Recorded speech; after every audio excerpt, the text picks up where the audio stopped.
Hi friends, మీరు చూస్తున్నారు ఎస్ఆర్జేఎంఎక్ channel. ఇందులో మనకు కనిపిస్తున్నది టీవీఎస్ స్టార్ స్పోర్ట్ బైక్. దీనికి ఆయిల్ లీకేజ్ అవుతుందని అయితే కస్టమర్ మన దగ్గరకు వచ్చాడు. 3 నెలల కిందట కోయిలకొండలో అయితే ఫుల్ ఇంజన్ అయితే చేశారంట. దీనికి ఒకసారి అయితే మీరు గమనించండి, ఇక్కడ మనకి 8mm బోల్ట్ బాగా గమనించండి. అది పూర్తిగా టైట్ ఉండలేదు, కింద వచ్చేసి మనకి అలాగే బోర్కి అయితే టచ్ అవుతుంది. అది పైన కూడా స్లిప్ అయిపోయింది. దానికి ఓవర్ సైజ్ బోల్ట్ అయితే వేశాడు. దానికి ఆపోజిట్లో చూడండి, అలాగే ఓవర్ సైజ్ బోల్ట్ వేయడం వల్ల కింద బోర్ అయితే కట్ అయింది. ఈ మెకానిక్ ఎంత నిర్లక్ష్యంగా వర్క్ చేశాడంటే అంత నిర్లక్ష్యంగా వర్క్ చేశాడు. ఇప్పుడు ప్రతి మెకానిక్ అయితే మిస్టేక్ ఎప్పుడో ఒకసారి అయితే చేస్తాడు. మిస్టేక్ చేయడం వేరు, ఇక్కడ ప్రతి చోట ఎక్కడ ఆయిల్ లీకేజ్ అవుతుంటే చేస్తుంటే అక్కడ నిర్లక్ష్యమే కనిపిస్తుంది. దీనికి లోపల ఓరింగ్ అయితే ఉండాలి, రబ్బర్ ఓరింగ్ లేదు.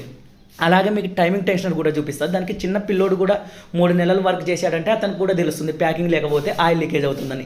అసలు ప్యాకింగ్ అనేదే చేసలేడు దీనికి, అక్కడ నుంచి ఆయిల్ లీకేజ్ అవుతుంది. ఎక్కడ టచ్ చేసామంటే అక్కడ నిర్లక్ష్యమే కనిపిస్తుంది. ఈ మెకానిక్ దెబ్బకి కస్టమర్ ఈ బైక్ మీద నాకు విసుగు వచ్చింది, కొత్త బైక్ తీసుకుంటాను, దీన్ని ఎవరన్నా తీసుకునే వాళ్ళు ఉంటే చెప్పన్నా అని చెప్పి వెళ్ళాడు.